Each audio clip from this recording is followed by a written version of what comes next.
यहाँ से स्टार्ट करेंगे। दृष्टि है इसका हम लोग देख रहे थे, बीपीएससी का यहाँ पर फुल टेस्ट था, ठीक है, और टेस्ट नंबर 17, ठीक है, 17।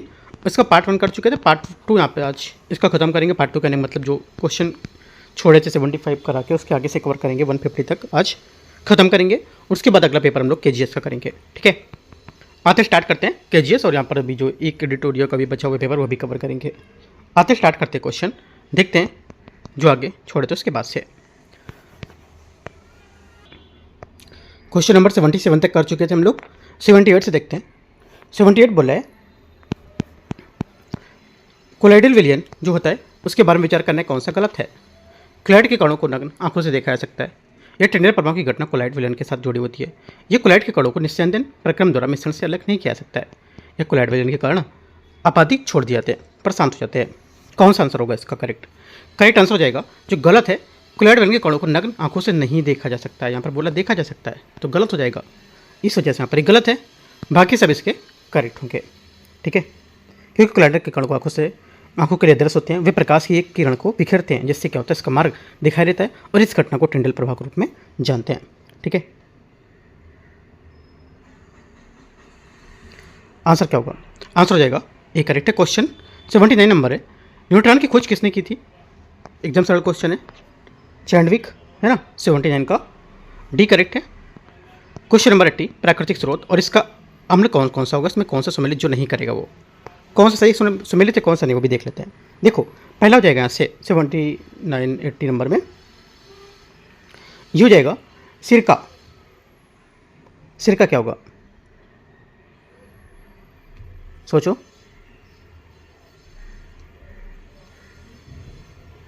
बताओ। देखो सिरका को जंप हो जाएगा इसमें, ये इसका 80 का सिरका का आपका एसिटिक अम्ल होगा, करेक्ट है। संतरा साइट्रिक अम्ल, करेक्ट है।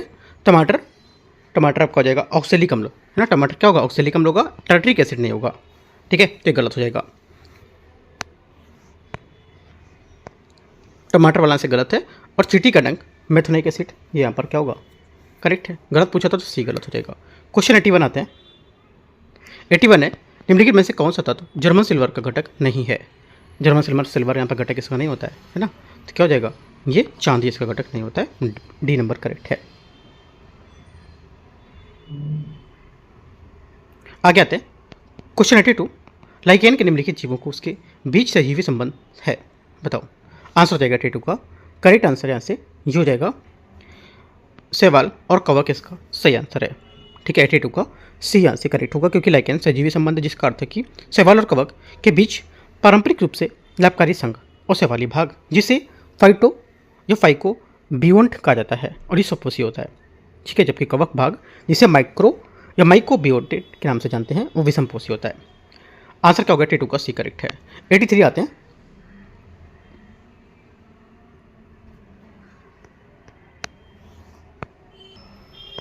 83 है भारत में थियोसॉफिकल आंदोलन के बारे में विचार करना है। पहली बात है ये बोला है कि थियोसॉफिकल सोसाइटी की स्थापना मूलतः 1875 में न्यूयॉर्क भारतीय दर्शन से प्रेरित पश्चिमी लोगों द्वारा की गई थी। 83 का पहला करेक्ट है।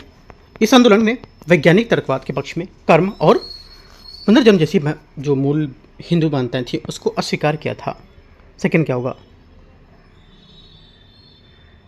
सेकंड यहाँ से गलत होगा, गलत है क्योंकि सोसाइटी ने सार्वभौमिक बंधुत्व और आध्यात्मिक विकास की ओर बढ़ावा दिया, न कि भौतिक और वैज्ञानिक तर्कवाद को। आंसर यहाँ पर सिर्फ पहला करेक्ट होगा, 83 का ये करेक्ट है। 84 है 1857 के विद्रोह के बाद शुरू किए गए प्रशासनिक परिवर्तन के बारे में विचार करना है। भारत के राज्य सचिव को 15 सदस्यीय परिषद द्वारा सहायता प्रदान की जाती थी जिसके कम से कम 9 सदस्य भारत में 10 वर्षों से सेवा कर चुके थे। 84 का पहला क्या होगा? करेक्ट है। सेकेंड, गवर्नर जनरल की सहायता के लिए एक कार्यकारी परिषद का गठन किया गया और इसके सदस्य विभागों में प्रमुख उसके सलाहकार के रूप में काम करते थे। सेकेंड बात भी करेक्ट हो जाएगा।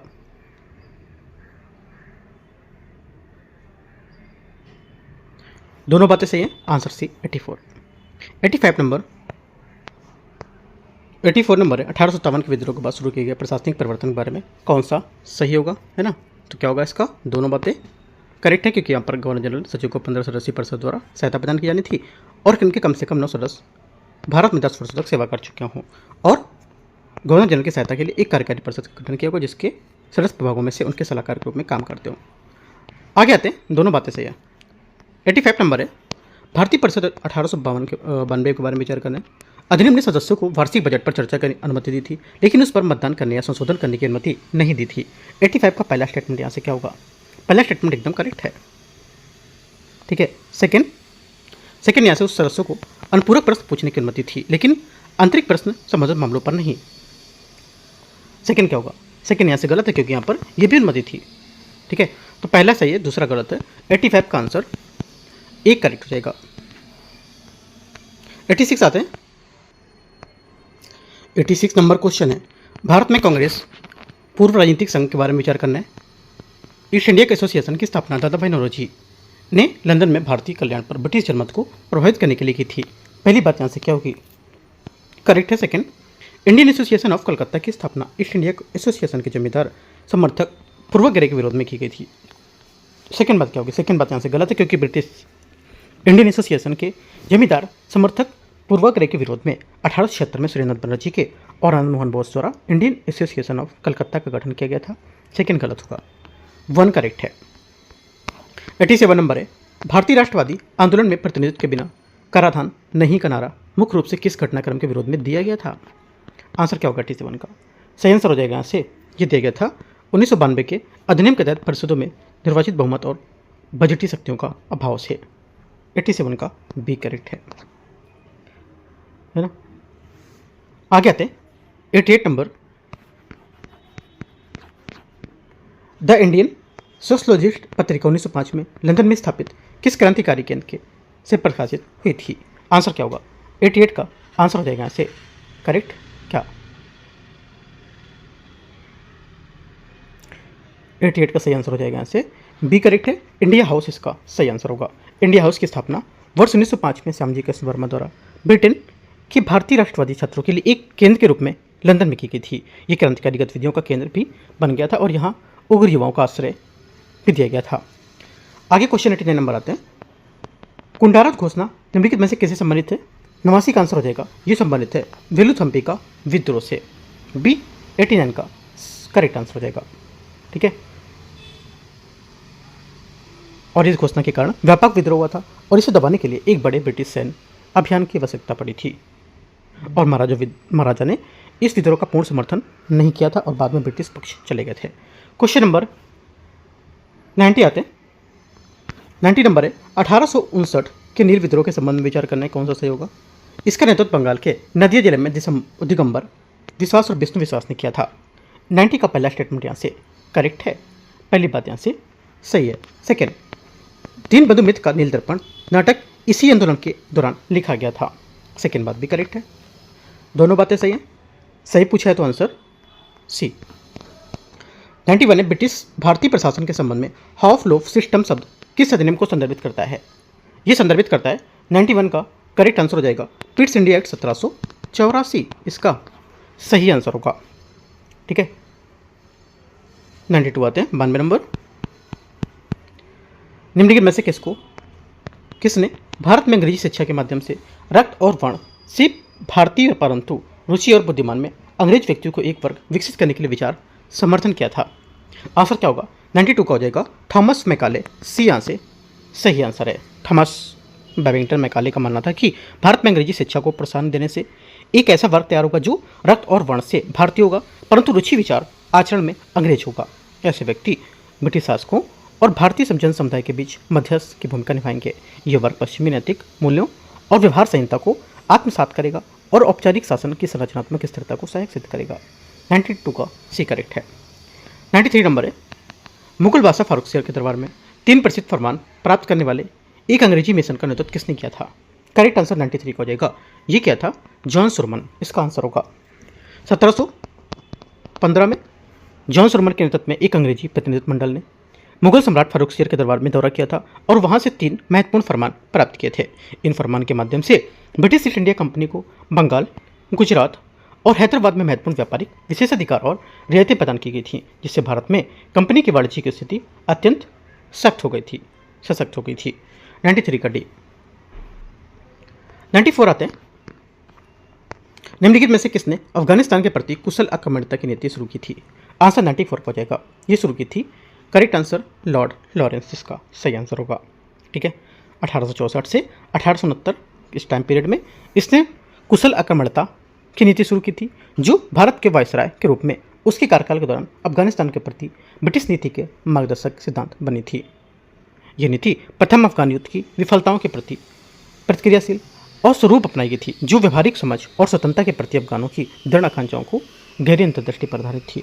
94 सी 95 महात्मा गांधी ने गंगाधर राव देशपांडे को लिखा, केवल मृत्यु ही मुझे बेलगाम से रोक सकती है। तो उन्होंने ये बात निम्नलिखित में से किस कार्यक्रम में भाग लेने से आशा से कही थी? आंसर 95 का हो जाएगा। करेक्ट आंसर ये होम रूल लीग आंदोलन 1916 में। आंसर क्या होगा? 95 का डी करेक्ट है। ठीक है, क्वेश्चन नंबर 96 है। 19वीं शताब्दी के प्रारंभ में वर्षों में बंगाल की कृषि संरचना में अधिकार शब्द का तात्पर्य क्या था? बताओ क्या था? आंसर हो जाएगा इसका तात्पर्य था कि खेती करने वाले तथा उपज का हिस्सा जमींदार के साथ में साझा और बटाई था। डी 96 का सही आंसर होगा, है ना। 96 का क्या होगा? डी करेक्ट आंसर यहां से। 97 आते हैं।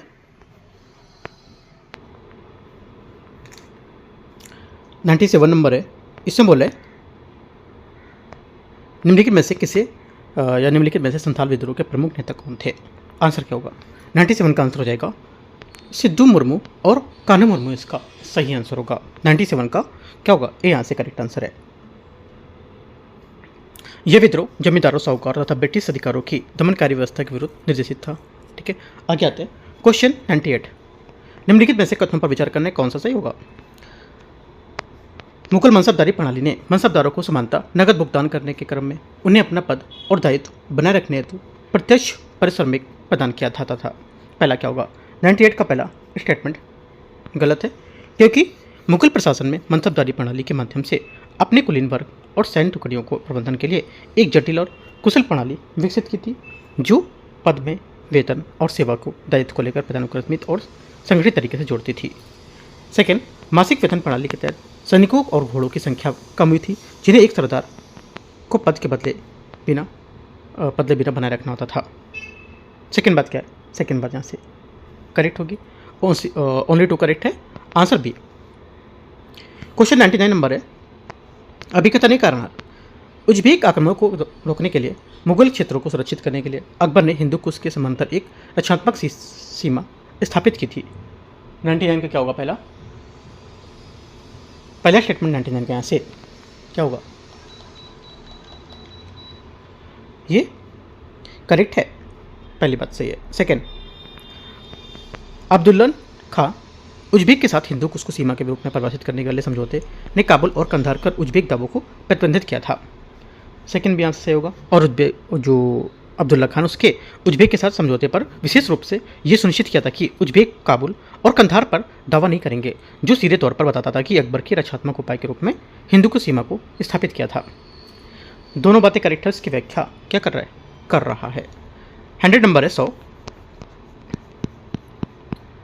निम्नलिखित में से सही यहाँ पर सम्मिलित करना है कौन सा होगा? कृतियाँ जो हमारी रचनाएं हैं और इसके लेखक कौन से हैं 100 में। पहली बात है ये इकबाल नामा ए जहांगीरी मोहम्मद खान, है ना। पहला क्या होगा? 100 का पहला स्टेटमेंट करेक्ट है।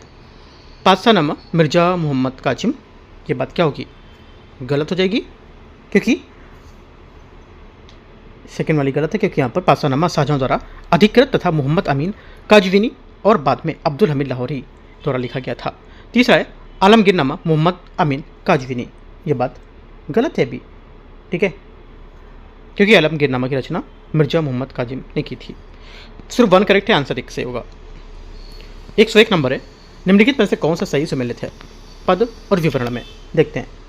पहली बात है सरंजाम प्रथा क्या होती थी? ये एक तरह से प्राधिकारियों या सैन्य अधिकारियों को उनकी सेवा के लिए दिया गया राजस्व अनुदान था। पहला क्या होगा? 101 का पहला स्टेटमेंट करेक्ट है। सेकेंड, मिरासदार वंशानुगत भूमिधारक जो अपने संग्रह का एक हिस्सा राज को देते थे। सेकेंड बात क्या होगी? सेकेंड बात यहाँ से करेक्ट है। तीसरा, मजूमदार क्या होते थे? मजूमदार थे जो ये वास्तव में लेखाकार था जो वित्त और सार्वजनिक खातों के लिए जिम्मेदार होता था। ठीक है, तीसरा गलत होगा क्योंकि मजूमदार जो था ये वास्तव में लेखाकार था जो वित्त और सामाजिक खातों की जिम्मेदार करता था। ठीक है, चौथा वाक्यान्वेष वित्त और सरकारी अभिलेखों का अभिलेखाकार गलत है क्योंकि वाक्यान्वेष खुफिया जानकारी देता था, है ना, तो गलत हो जाएगा। 1 2 करेक्ट है। आंसर क्या होगा? 101 का बी करेक्ट है, 1 और 2। क्वेश्चन नंबर 102 निम्नलिखित में से कौन सा सही है? ताजमहल हुमायूं के मकबरे की संरचना पर आधारित है और ये तैमूरी शैली की स्थापत्य कला का प्रतिनिधित्व करता है। पहला क्या होगा? पहला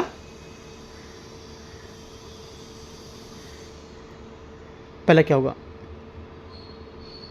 पहली बात यहां से 102 का स्टेटमेंट करेक्ट है। सेकंड, ताजमहल का मुख्य मकबरा अष्टकोणीय है जिसके मध्य में मुमताज महल की कब्र है। सेकंड बात क्या होगी? सेकंड बात यहां से करेक्ट है, दोनों सही है। हालांकि ताजमहल की बाहरी दीवारें केवल सफ़ेद संगमरमर की नहीं बल्कि इसमें रंगीन पत्थरों को जटिल नक्काशी का काम है जिसमें पुष्प और ज्यामितीय कृतियाँ बनती हैं जिनमें पिट्राडुरा जिसे कहा जाता है, और ये कहना है कि इसमें रंगीन पत्थरों का उपयोग नहीं हुआ था तो गलत हो जाएगा, है ना। आंसर क्या होगा? पहला सही है और दूसरा यहाँ से आपका भी सही होगा, है ना, दोनों बात यहाँ पर सही है। आंसर क्या होगा? 1 2 करेक्ट है, 102 का सी है। 103 नंबर आते हैं। निम्नलिखित कथनों पर विचार करना है। तुगलक काल में स्थापत्य में चतुष्कोणीय मेहराबों को एक सहायक बीम से सुदृढ़ीकृत किया जाता था। पहला क्या होगा? 103 का पहला स्टेटमेंट यहाँ से ये करेक्ट है। सेकंड, तुगलक वंश ने ही भारत में अष्टकोणीय मकबरा योजना की शुरुआत की थी जिसे बाद में मुगलों ने पूर्ण किया। सेकंड बात भी करेक्ट है, 1 2 दोनों सही होगा। 103 का आंसर सी। 104 है। निम्नलिखित में से किस पल्लव शासक ने वतापी कोंडा, है ना, यह वतापी जो है उसके विजेता की राज्य की उपाधि धारण की थी? आंसर 104 का हो जाएगा, ये किसी नरसिंह वर्मन प्रथम। बी आंसर होगा यहाँ से नरसिंह वर्मन प्रथम। 630 से 668 इसका टाइम पीरियड था। ठीक है, मतलब यहाँ पर इसका जो टाइम था वो, और इसने वतापी के चालुक्य शासक पुलकेशिन द्वितीय को पराजित किया। उसके बाद वतापी कोंडा की उपाधि धारण करना जिसका अर्थ था वतापी का विजेता। आगे आते क्वेश्चन 104 का बी। 105 प्रारंभिक बौद्ध जो वैदिक समाज के संबंध में पाणी शब्द का अर्थ क्या है? पाणी शब्द का अर्थ होता है 105 का सही आंसर हो जाएगा, ये होता है सी, यात्रा व्यापारी का और कारवां व्यापारी। यात्रा व्यापारी या कारवां व्यापारी इसका सही आंसर होगा। पाणी शब्द का प्रयोग विशेष रूप से प्रारंभिक वैदिक काल में 1500 से 1000 ईसा पूर्व में हुआ था और ऋग्वेद में पाड़ियों को यात्रा व्यापारी कारवां व्यापारी के रूप में वर्णित किया था। उन्हें हमेशा अनुकूल दृष्टि से नहीं देखा गया था, कुछ लोगों में उन्हें शत्रु के रूप में भी दर्शाया गया है। आंसर 105 का सी करेक्ट है। 106 आते हैं। 106 बोले चौक और त्रिभंग लयात्मक तकनीकी शास्त्रीय नृत्य के संबंधित है कौन सी? आंसर हो जाएगा 106 का करेक्ट आंसर ये ओडिसी। क्या होगा? ओडिसी यहाँ से इसका सही आंसर होगा, है ना, ओडिसी इसका करेक्ट आंसर होगा 106 का। आगे आते क्वेश्चन 107 नंबर। 107 नंबर है, इसमें बोले कि ताम्र पाषाण स्थल और राज्य इसके, है ना, कौन कौन से देखते हैं 107 में। पहला हो जाएगा ये आहड़, क्या होगा? राजस्थान, कायथा मध्य प्रदेश, दैमाबाद महाराष्ट्र, है ना, और नवदा टोली क्या होगा? आंध्र प्रदेश नहीं होगा इसमें। क्या होगा? नवदा टोली जो हो जाएगा ये मध्य प्रदेश में नर्मदा नदी पर स्थित है। 1 2 3 से करेक्ट होगा इसका 107 का आंसर 1 2 3 बी। 108 नंबर है, नीचे दिए गए पर भी कथन और कारण है। भारत का पूर्व पश्चिम विस्तार उसके उत्तर दक्षिण विस्तार से अधिक है।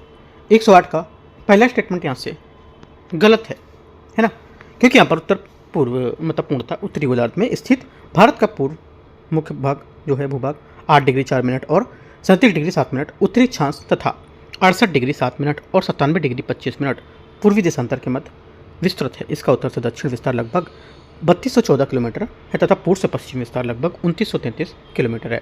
पहली बात गलत है। सेकंड, दो अक्षांशों की मध्य दूरी स्थिर रहती है जबकि दो देशांतरों की मध्य दूरी भूमध्य रेखाओं से ध्रुवों की ओर घटती जाती है। सेकंड करेक्ट हो जाएगा, है ना। सेकंड क्या होगा? करेक्ट है। आंसर क्या होगा? केवल 2 सही है। 108 का बी करेक्ट है। 109 नंबर है, इसमें बोला कि भारत की मानक मध्याह्न रेखा के संबंध में विचार करना है। भारत की मानक मध्य रेखा उत्तर से दक्षिण की ओर 5 राज्यों से होकर गुजरती है। 109 का पहला स्टेटमेंट क्या होगा? पहला स्टेटमेंट यहाँ से करेक्ट है। सेकेंड, भारत की मानक मध्य रेखा उत्तर से दक्षिण की दिशा में क्रमशः उत्तर प्रदेश, मध्य प्रदेश, छत्तीसगढ़, महाराष्ट्र, आंध्र प्रदेश से होकर गुजरती है। गलत है, सेकंड गलत हो जाएगा, क्योंकि मानक मध्य रेखा उत्तर प्रदेश के, मध्य प्रदेश के, छत्तीसगढ़, उड़ीसा तथा आंध्र प्रदेश से होकर गुजरती है। सेकंड गलत होगा। 1 सिर्फ करेक्ट है। आंसर क्या होगा? 1 सही है। 110 नंबर है। जनगणना 2011 के अनुसार निम्नलिखित राज्यों को उनकी जनसंख्या के आरोही क्रम में सबसे कम से सबसे अधिक व्यवस्थित करना है। आंसर क्या होगा? 110 का आंसर हो जाएगा यहाँ से ये पहला होगा सिक्किम, ठीक है, उसके बाद मिजोरम, अरुणाचल प्रदेश और गोवा। 1 3 2 1 3 4 2 110 का आंसर सी। 111, निम्नलिखित में से हिमालय घाटियों को दक्षिण से उत्तर की ओर सही क्रम में व्यवस्थित करना है। देखते हैं, सही क्रम में व्यवस्थित करेंगे तो आंसर हो जाएगा 111 का ये दून घाटी, कश्मीर घाटी और नुब्रा घाटी। 2 1 3 111 का ए स्टेटमेंट यहाँ से करेक्ट आंसर होगा। 112 नंबर आते हैं। 112 बोला निम्नलिखित पूर्वांचल और पर्वत श्रेणियों को उनकी श्रेणियों पर विचार करना है, उन्हें पश्चिम से पूर्व की ओर व्यवस्थित करना है। करते हैं, देखते हैं क्या होगा। पश्चिम से पूर्व लगाएंगे तो डफला पहाड़ी, मिरी पहाड़ी, अबोर पहाड़ी, मिसमी पहाड़ी। 1 2 3 4 112 का ए स्टेटमेंट करेक्ट है, ठीक है। डफला पहाड़ी अरुणाचल प्रदेश के पश्चिम भाग में स्थित है। मिरी पहाड़ी डफला पहाड़ियों के पूर्व में स्थित है। अबोर पहाड़ी मिरी पहाड़ियों के और अधिक पूर्व में स्थित है। मिसमी पहाड़ी अरुणाचल प्रदेश के सुदूर पूर्वी और उत्तर भाग में नमचा बरवा के निकट स्थित है। आंसर ए करेक्ट है। 113 नंबर है। निम्नलिखित में से कौन सा कथन सही सम्मिलित नहीं कर रहा है? देखते हैं। भाबर, भाबर क्या होगा 113 में? देखो भाबर जो है ये कंकड़ क्षेत्र होता है, कंकड़ाई क्षेत्र। दलदली क्षेत्र कौन सा होता है? तराई, है ना। ये भी यहाँ से क्या हो जाएगा? करेक्ट हो जाएगा। बांगर क्षेत्र नवीन जलोढ़ नहीं होता है। क्या होता है? बांगर क्षेत्र नवीन जलोढ़ नहीं होता है, क्योंकि बांगर उत्तरी मैदानों की पुरानी जलोढ़ मृदा का प्रतिनिधित्व करता है, ना कि नई। चौथा है खादर, पुरानी जलोढ़ तो गलत हो जाएगा क्योंकि पुरानी ये थी। खादर आपकी नहीं हो जाएगी, ठीक है। तो आंसर क्या होगा? 1 2 सिर्फ करेक्ट है, लेकिन गलत पूछा तो 3 और 4। क्वेश्चन नंबर 114, निम्नलिखित में से नदी और यहाँ पर इसकी सहायक नदियाँ कहाँ मिलती हैं बताना है। 114 में कहाँ मिलती हैं? करेक्ट आंसर हो जाएगा चंबल, यमुना नदी इटावा के पास, सही है। आगे बेतवा, यमुना नदी हमीरपुर से। सिप्रा, चंबल नदी नीमच कोटा सीमा के पास। तीनों बातें करेक्ट हैं। 114 का आंसर सभी सही है, डी। 115 है। निम्नलिखित पर विचार करना है, कौन सही सम्मिलित नहीं है ना? कौन सा नहीं है? तटीय क्षेत्र और शामिल राज्य कौन कौन से हैं? पहली बात है इसमें बोला कि कोकण तट महाराष्ट्र और गोवा आएगा इसमें एरिया, सही बात है। आगे कोकण तट गुजरात गोवा तक विस्तृत है, ये मुख्यतः महाराष्ट्र के तटीय भाग और गोवा क्षेत्र को सम्मिलित कवर करेगा पूरा, ठीक है। आगे आते हैं। सेकेंड बात बोला कि कनारा तट, कनारा तट क्या होगा? कनारा तट आपका हो जाएगा, ये केरल तमिलनाडु नहीं होगा। कनारा जो तट हो जाएगा आपका ये हो जाएगा कनारा या कन्नाड़ तट जिसको बोलते हैं, ये गोवा से कर्नाटक तक विस्तृत है, केरल तमिलनाडु नहीं। मलाबार तट केरल और कर्नाटका, ये करेक्ट है। काठियावाड़ तट, अच्छा ये भी शायद गलत होगा, क्योंकि मलाबार जो तट होगा ये आपका किस में आएगा? मलाबार तट आपका जो आएगा ये कर्नाटक से केरल तक विस्तृत है, ये पश्चिमी तटीय मैदान का भाग है, कर्नाटक से केरल तक, ये करेक्ट है, सही है। काठियावाड़ तट गुजरात, काठियावाड़ तट गुजरात क्षेत्र में अरब सागर किनारे पर स्थित है ना। आंसर क्या होगा? सही सम्मिलित नहीं कौन सा? 115 का आंसर हो जाएगा आपका यहाँ से। 115 का आंसर क्या हो जाएगा? केवल तीसरा सही था, दूसरा केवल नहीं करेक्ट है ना। मलाबार तट केरल कर्नाटक सही है ना। मलाबार जो तट होता है आपका ये एरिया कौन सा होता है? मैप में थोड़ा सा देखते हैं। मलाबार तट आपका कर्नाटक से केरल तक विस्तृत है, ये पश्चिमी तटीय मैदान का भाग हुआ, सही तो है, ठीक होगा। आंसर यहाँ से क्या होगा आपका? सिर्फ दूसरा गलत है, केवल तो ए आंसर होगा। 116 आते हैं क्वेश्चन। 116 नंबर है। नाइट्रोजन चक्र की निम्नलिखित प्रक्रिया में सही कौन सा होगा बताना है। यहाँ पे सही हो जाएगा 116 का ये नाइट्रोजन स्थिरीकरण पहला तो, ठीक है। उसके बाद आपका आएगा नाइट्रीकरण, उसके बाद आपका आएगा पहला पौधों का स्वैंगीकरण, और उसके बाद दूसरा आपका नाइट्रीकरण, विनाइट्रीकरण, और सॉरी विनाइट्रीकरण आएगा ना 116 के लास्ट में, विनाइट्रीकरण आएगा ये चौथा। 3, 2, 1, 4 इसका आंसर है, तो सी। 117 निम्नलिखित में से कौन से युग्म यहाँ पर सही सुमेलित नहीं कर रहा है? सही सुमेलित नहीं है 117 का आंसर क्या हो जाएगा? करेक्ट आंसर 117 का यहाँ से क्या होगा? ये कैटलेग्रेट पशुचरण सहोपकारिता होती है, ये बात गलत है, ठीक है। ये क्या है? गलत है। सहोपकारिता होती क्या है? सहोपकारिता एक ऐसी यहाँ पर अंतःक्रिया होती है जिसमें दोनों प्रजातियों को लाभ होता है और इसमें किसी प्रजातियों को नुकसान नहीं पहुंचता है, याद रखना है। केवल 2 आंसर होगा 117 का, क्या हो जाएगा? केवल 2, तो बी आंसर होगा। 118 आते हैं। 118 है, वन्यजीव प्रजातियों को उनके वर्तमान आयुसीन रेड लिस्ट के संरक्षण में कौन सम्मिलित नहीं कर रहा है? आंसर क्या होगा? 118 का जो आंसर हो जाएगा यहाँ से, ये हो जाएगा ऑलिव रेडले कछुआ गंभीर रूप से संकटग्रस्त, ये सम्मिलित नहीं है, है ना, क्योंकि यहाँ पर ऑलिव रेडले जो कछुआ होता है ये सुभेद है, वल्नरेबल जिसको बोलते हैं, गंभीर रूप से संकटग्रस्त नहीं होगा। 119 नंबर है, संरक्षण आरक्षित क्षेत्रों की। सामुदायिक आरक्षित क्षेत्रों में निम्नलिखित में से कौन सी विशेषताएं समान रूप से पाई जाती हैं? पहला बोला 119 में कि ये इन दोनों में वन्यजीव संरक्षण संशोधन अधिनियम 2002 के माध्यम से पेश किया गया था। 119 का पहला करेक्ट हो जाएगा, सही है। दूसरी बात है, दोनों ही मामलों में क्षेत्र में दैनिक संरक्षण की देखरेख के लिए स्थानीय प्रबंधन समिति का गठन आवश्यक होता है। सेकेंड बात भी यहाँ से क्या होगी? करेक्ट हो जाएगी, दोनों बातें सही है। 120 नंबर है, अफ्रीका पर्वत शिखर, ठीक है, और यहाँ पर स्थान से कौन से मैच करना है? पर्वत शिखर, इसका स्थान 120 में। पहली बात बोला 120 में कि माउंट किलिमंजारो। माउंट किलिमंजारो क्या होगा? देखो 120 का जो आंसर हो जाएगा आपका, माउंट किलिमंजारो आपका होगा यहाँ से, माउंट किलिमंजारो आपको हो जाएगा तंजानिया, है ना। उसके बाद माउंट टोबकल मोरक्को, ठीक है, माउंट स्टैनली कांगो लोकतांत्रिक गणराज्य, और माउंट होगर पर्वत क्या होगा? चौथा अल्जीरिया। करेक्ट आंसर 120 का सी करेक्ट है, ठीक है। 121 नंबर आते हैं। 121 है, निम्नलिखित में से कौन सा उसके भौगोलिक आकार के हिसाब से आरोही क्रम में व्यवस्थित करना है सबसे छोटे क्षेत्रफल से सबसे बड़े क्षेत्रफल तक में? पहली बात है 121 में ये बोला है कि आपका हो जाएगा कलारी मरुस्थल, ठीक है। उसके बाद आपका हो जाएगा गोबी मरुस्थल, अरब मरुस्थल, सहारा मरुस्थल, अंटार्कटिक मरुस्थल। 1, 4, 2, 3, 5 करेक्ट आंसर सी 121 का सही आंसर है। 122 नंबर है, निम्नलिखित में से कौन से संप्रभु राष्ट्र कैस्पियन सागर के साथ प्रत्यक्ष भौगोलिक या प्रत्येक भौतिक तट रेखा साझा करता है? 122 का आंसर क्या होगा? 122 का आंसर हो जाएगा यहाँ से, ये कजाकिस्तान और अजरबैजान इसका सही आंसर होगा 122 में, ठीक है। क्योंकि यहाँ पर इसके चारों ओर 5 देश स्थित हैं, रूस, कजाकिस्तान, तुर्कमेनिस्तान, ईरान और अजरबैजान। कैस्पियन सागर का किसी महासागर से प्राकृतिक संपर्क निकास नहीं है और इसी कारण ये पूरी तरह से भूमि से घिरा हुआ जल निकाय माना जाता है। आंसर ए करेक्ट है 122 का। 123 नंबर आते हैं, विश्व की जनसंख्या की वितरण के संबंध में विचार करना है कि कौन सा यहाँ पर इसमें सही है। 123 में देखो 123 का जो आंसर हो जाएगा यहाँ से, ये होगा तटीय मैदान प्राय सघन जनसंख्या का पोषण करते हैं, क्योंकि तटीय मैदान क्या होते हैं? प्राय सघन का पोषण करते हैं, क्योंकि वे मानव बस्तियों तथा आर्थिक गतिविधियों के लिए अनुकूल परिस्थितियाँ प्रदान करते हैं, ठीक है।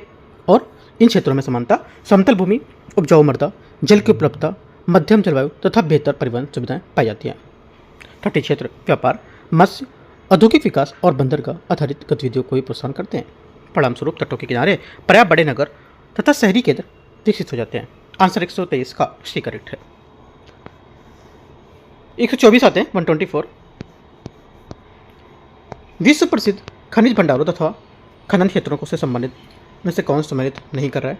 124 में आंसर हो जाएगा 124 का करेक्ट आंसर पिलबारा क्षेत्र मैग्नीज इसका सही आंसर होगा, ठीक है। 124 का ए मतलब सही का मतलब क्या, जो गलत नहीं है उसमें वो बात यहाँ पर है इसमें। ठीक है, पिलबारा क्षेत्र जो मैग्नीज है, एक तरह से गलत आंसर इसका है। ठीक है, आगे आते हैं क्वेश्चन 125। 125 है, निम्नलिखित में से भ्रंश घाटी झीलों को उत्तर से दक्षिण की ओर क्रमबद्ध करना है। आंसर क्या होगा? 125 का आंसर हो जाएगा ये तुर्काना झील, 1 तंगानिका झील, 3 मलावी झील। 213 125 का सही आंसर बी करेक्ट है। 126 है, निम्नलिखित में से कौन सा क्षेत्र गन्ना उत्पादन के लिए प्रसिद्ध है? गन्ना उत्पादन के लिए प्रसिद्ध है। 126 का आंसर हो जाएगा यहाँ से क्या? 126 का आंसर हो जाएगा यहाँ से साओ पाउलो राज्य और नेक्रोस द्वीप इसका सही आंसर होगा। ए नंबर करेक्ट है। साओ पाउलो राज्य ब्राजील के मध्य दक्षिण भारत में स्थित है। ठीक है, नेक्रोस द्वीप जो है ये कहाँ पर? प्राय फिलीपींस का सुगरलैंडिया कहा जाता है, उसके लिए यहाँ प्रदेश को कच्ची घरेलू उत्पादन के लिए आधे से अधिक प्रबंधन करेगा ये। 126 का ये करेक्ट है। 127 नंबर है 127। निम्नलिखित पर विचार करना, सूची 1 द्वीप और सूची 2 में इसकी अवस्थिति क्या है? देखते हैं। पहला ये हो जाएगा सोकोत्रा। सोकोत्रा क्या होगा? सोकोत्रा आपको हो जाएगा अरब सागर, है ना। आगे आपका है साइप्रस भूमध्य, ठीक है। उसके बाद ओजोरेस उत्तरी अटलांटिक महासागर, राइट, और गैलापागोस प्रशांत महासागर। करेक्ट आंसर 127 का बी करेक्ट है। 128 नंबर है, भारत सरकार या भारत शासन अधिनियम 1919 के संबंध में विचार करना है। इसने प्रांतों में द्वैध शासन लागू किया। 128 का पहला स्टेटमेंट करेक्ट है। सेकंड द्वैध शासन के तहत हस्तांतरित विषय का प्रशासन विधानमंडल के प्रति उत्तरदायी मंत्रियों को द्वारा दिया जाता था, यह किया जाता था। सेकंड बात करेक्ट है, दोनों बातें सही है। आंसर 128 का सी यहां से करेक्ट हो जाएगा।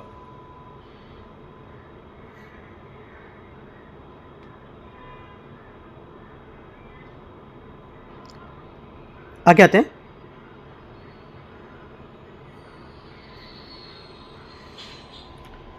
129 नंबर है 129। निम्नलिखित में से कौन सा कथन सही है? संविधान सभा का गठन कैबिनेट मिशन योजना 1946 के तहत किया गया था। 129 का पहला स्टेटमेंट क्या होगा? करेक्ट है, संविधान सभा के सदस्यों को लोगों के द्वारा प्रत्यक्ष चुना गया था।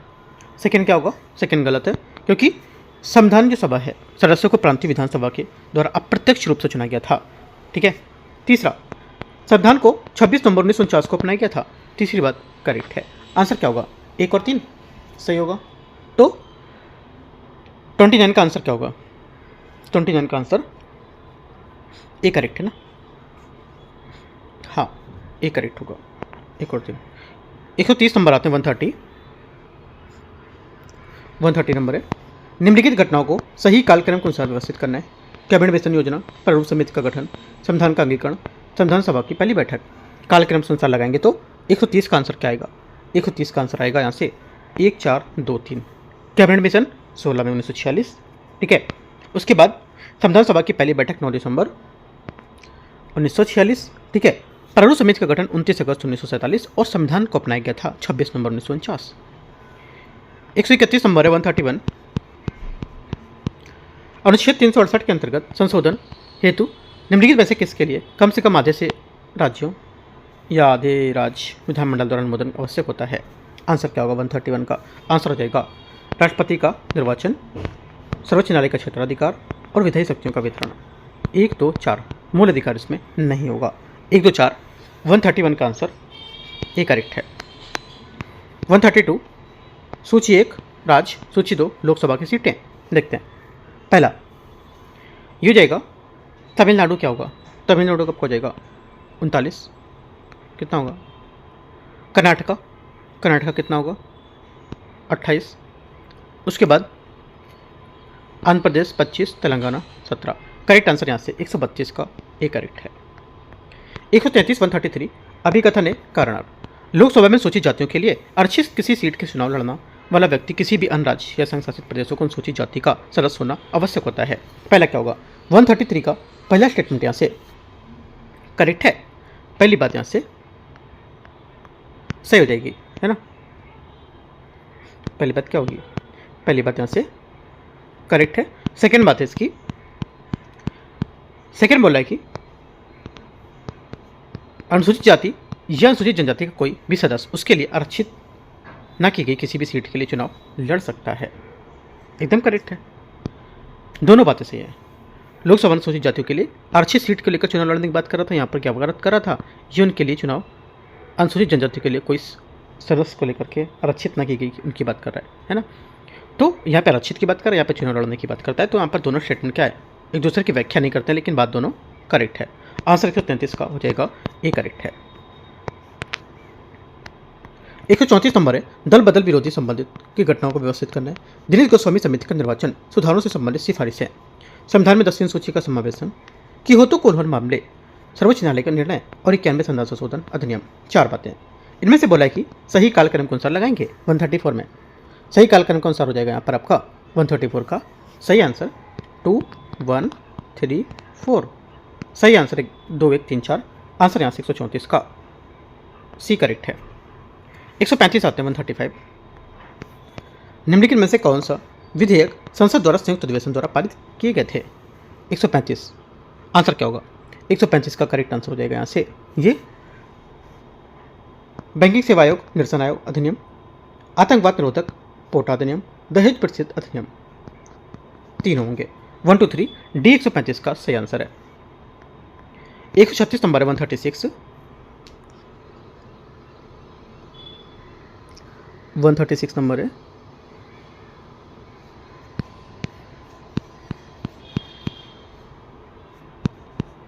भारत में सामूहिक उत्तरदायित्व के सिद्धांत के संबंध में विचार करना है। मंत्रिपरिषद संसद के प्रति सामूहिक रूप से उत्तरदायी होती है, अर्थात वे लोकसभा तथा राज्यसभा दोनों के प्रति उत्तरदायी होगा। सबको पता होगा इसका आंसर। पहला क्या होगा, पहली बात तो गलत हो जानी चाहिए, है ना। क्या है, गलत है, एकदम गलत होगा, क्योंकि सिर्फ लोकसभा के प्रति उत्तरदायी होती है। जब लोकसभा मंत्रिपरिषद के विरुद्ध अविश्वास प्रस्ताव पारित करती है तो राज्यसभा के सदस्यों सहित सभी मंत्रियों को त्यागपत्र देना अनिवार्य होगा। सेकेंड बात क्या होगी, सेकेंड बात एकदम सही है, केवल 2 करेक्ट है आंसर भी। 137 नंबर है, निम्नलिखित कथनों पर बताना कौन सा सही है। शून्यकाल के विपरीत प्रश्नकाल जो है, शून्यकाल के विपरीत प्रश्नकाल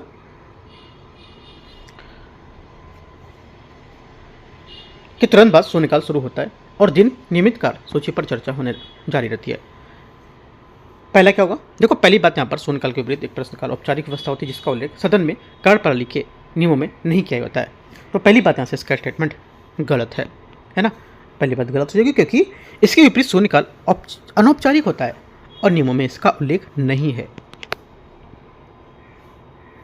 सेकेंड है, परंपरागत रूप से परस्कार तुरंत बाद शून्यकाल शुरू होता है और इसे नियमित सूची के रूप में खर्चा होने तक जारी रहता है। ये करेक्ट हो जाएगी बात। Only two B. Question 138 138 Lok Sabha में अविश्वास प्रस्ताव के संबंध में विचार करना है। अध्यक्ष को प्रस्ताव पर चर्चा के लिए तिथि के समय और तय करने का अधिकार होता है। 38 का पहला स्टेटमेंट यहाँ से करेक्ट है। अविश्वास प्रस्ताव कम से कम 50 सदस्यों के समर्थन से पेश किया जाता है। सेकेंड बात क्या होगा, ये भी करेक्ट है, आंसर सी। 139 नंबर है, राज्यपाल की विधायी शक्तियों के बारे में विचार करना है। अनुच्छेद 173 के अनुसार राज्यपाल राज्य के विधानमंडल को आहूत और उसका सत्रावसान कर सकता है तथा राज्य विधानसभा को विघटित कर सकता है। 139 का पहला स्टेटमेंट क्या होगा, पहला स्टेटमेंट यहाँ से करेक्ट है। पहली बात गलत होगी, क्यों, क्योंकि भारतीय संविधान का आर्टिकल 174 के अंतर्गत राज्यपाल राज्य के विधानमंडल को आहूत या सत्रावसान कर सकता है और उससे विघटित कर सकता है, जबकि आर्टिकल 173 में उसकी निर्भरताओं से संबंधित होगा। वह राज्य के विधान परिषद के एक षष्ठांश सदस्य को साहित्य, कला, विज्ञान, सहकारी आंदोलन, समाज सेवा विशेष को जारी करने के लिए मनोनीत कर सकता है। सेकेंड बात क्या होगी, सेकेंड बात यहाँ से इसका क्या होगा, करेक्ट होगा, सेकेंड बात सही है। तीसरा, यदि उसके अनुसार धन विधेयक का व्यय अत्यधिक है तो वह विधेयक राज्य को विधानमंडल के प्रति पुनर्विचार के लिए वापस भेज सकता है, नहीं भेज सकता है। चौथा, वह निर्वाचन आयोग से परामर्श और राज्य विधानमंडल के सदस्यों की निर्भरता पर प्रश्न का निर्णय लेगा। चौथी बात क्या होगी, चौथी बात यहाँ से स्टेटमेंट इसका सही होगा। 2 और 4 सही है, आंसर क्या होगा, आंसर हो जाएगा सी। आगे आते क्वेश्चन 140। 140 है, मुख्यमंत्री द्वारा ली जाने वाली गोपनीयता की शपथ के बारे में विचार करने कौन शामिल है? करेक्ट आंसर हो जाएगा 140 का शामिल है जो ये हो जाएगा आपका केवल 2 मंत्री के रूप में विचाराधीन किसी भी मामले में प्रत्यक्ष या अप्रत्यक्ष रूप से संप्रेषित प्रकट न करना। 140 का बी आंसर इसका सही आंसर होगा। ठीक है, ये शामिल है सिर्फ। आगे आते क्वेश्चन 141। एक कोचिंग संस्थान में पुरुष विद्यार्थियों और महिलाओं के विद्यार्थियों के अनुपात 9 से 1 है। ठीक है, और 4 ने पुरुष विद्यार्थियों को प्रवेश लिया गया जबकि 3 महिला विद्यार्थियों ने संस्थान छोड़ दिया। इस परिवर्तन के बाद पुरुष और महिला विद्यार्थियों का रेशियो 4:3 हो जाता है। प्रारंभ संस्थान कुल कितने विद्यार्थी थे? 41 का सही आंसर हो जाएगा, ये थे 384, 384। 142 नंबर क्वेश्चन 142। 701 की पावर 999 का इकाई अंक क्या होगा? 142 का जो सही आंसर हो जाएगा आपका ये हो जाएगा क्या? डी करेक्ट, यहाँ से 1 हो जाएगा। कितना होगा? 1 हो जाएगा। आगे आते हैं क्वेश्चन 143 143। अमन, राहुल और समीर ने अपने कॉलेज के प्रोडक्ट काम में मिलकर 56,856 की एक पुरानी साइकिल खरीदने का निर्णय लिया था। राहुल ने अमन द्वारा की गई रकम का 4 गुना भुगतान किया जबकि समीर अपने अमन की जो रकम है उसका 3 गुना भुगतान किया। तीनों दोस्तों का औसत योगदान कितना था? 43 का आंसर हो जाएगा ए, 18,952। निम्नलिखित पर विचार करने, इसमें क्या भरा जाएगा? बीच में भरा जाएगा यहाँ पर CBCC। Correct answer A. अगर ANT इक्वल 70 तो मेन MEIN इक्वल 74 तो लेफ्ट का मान क्या होगा? 145 का आंसर हो जाएगा बी, 86। क्वेश्चन 146 नंबर है। किसी निश्चित कूट भाषा में 7 × 2 का अर्थ होता है 57, 9 × 3 का अर्थ होता है 108। उसी कूट भाषा में 11 × 5 का अर्थ क्या होगा? 146 का सही आंसर हो जाएगा सी, 246, 246। आ जाते हैं 147। यदि x + y अर्थ व x - y है तो क्या होगा? तो 6000 + 400 × 20 / 2000 का मान क्या होगा? करेक्ट आंसर 147 का हो जाएगा क्या? सही आंसर ए करेक्ट है, 0। 148 नंबर है। देखो मैं मैथ के और रीजनिंग के क्वेश्चन का सिर्फ आंसर बताऊंगा, इनको आपको प्रैक्टिस करना है इनकी। ठीक है, इनसे खुद से प्रैक्टिस करो, आंसर अपने आप से आ जाएगा इनका, क्योंकि ज़्यादा बड़े क्वेश्चन नहीं है। थोड़ा सा आप माइंड लगाओगे क्वेश्चन आपका सॉल्व होगा। ठीक है, और ज़्यादातर ये सब क्वेश्चन सॉल्व करने के लिए PYQ उठाओ। PYQ प्लस यहाँ पर जो प्रैक्टिस पेपर हो रहे हैं उनके जो 10 क्वेश्चन आते हैं उनको आप अच्छे से सॉल्व करो। 148 अभी आपको टाइम मिल गया है BPSC के लिए, कुछ है ना, करीब 15-20 दिन महीने भर तो मिलेगा ये टाइम। एक्स का मान ज्ञात करना है जब एक्स 5 गुने से 25 का योग 65 हो तो 148 का आंसर हो जाएगा ए, 8। ठीक है, 5x + 25 = 65। एक्स की वैल्यू 8 आएगी। 149 एक संख्या ऐसी है जब उसकी 1/3 से 1/3 को उसी संख्या से 3 गुने में जोड़ा जाता है तो परिणाम 20 आता है। वह संख्या क्या होगी? RS शर्मा, कौन सी बुक है? RS अग्रवाल बुक है, उसमें सब क्वेश्चन दिए होंगे, है ना। तो आंसर क्या होगा? 149 का करेक्ट आंसर ए करेक्ट होगा। 150 नंबर है। नीचे दिए गए पर पैटर्न के हिसाब से यहाँ पर क्या आएगा? छोटी संख्या में क्वेश्चन मार्क में 150 का आंसर हो जाएगा यहाँ से, ये हो जाएगा 60 आएगा। कितना आएगा? 60। तो इस टाइप से हम लोग यहाँ पर दृष्टि का जो पेपर नंबर 17 है जो BPSC के लिए है ना, 72 BPSC एग्जाम होना उसके लिए, वो हम लोग यहाँ पर पूरा कर लिया। अब हम लोग करेंगे इसका 18 नंबर है ना, या 19 जो भी हम लोग को यहाँ पर पहले मिलता जाएगा वो सब पेपर हम लोग करते जाएंगे। देखो यहाँ पर फुल लेंथ पेपर का फायदा ये होता है कि जो भी पेपर पहले मिलता है उसको कर सकते हो, क्योंकि इसमें कोई सिलेबस नहीं है कि यहाँ पर पहले हिस्ट्री का फिर ज्योग्राफी के क्वेश्चन नहीं, ये सब पूरा मिक्स क्वेश्चन आते हैं, तब कोई भी पेपर पहले कर सकते हो। ठीक है, उस पर आपको नहीं देखना कि पहला पेपर था दूसरा है, आपको क्वेश्चन सॉल्व करते रहना है और ज़्यादा से ज़्यादा क्वेश्चन की प्रैक्टिस करना है, साथ में टॉपिक को भी प्रैक्टिस करते रहना है। ठीक है, और यहाँ पे अपना चैनल है दिल्ली UPSC नॉलेज ट्रैक, इसको भी आप सब्सक्राइब करो, है ना। और यहाँ पर UPSC नॉलेज ट्रैक ये भी अपना चैनल है, दोनों ही अपने चैनल है। बैकअप के लिए यहाँ पर मैंने दिल्ली UPSC नॉलेज ट्रैक रखा हुआ है, तो इसको भी शामिल कर सकते हो। इसमें आंसर राइटिंग भी मैंने कराई हुई है, वो भी देख सकते हो आप। ठीक है, एंड करते हैं। All the best, thank you.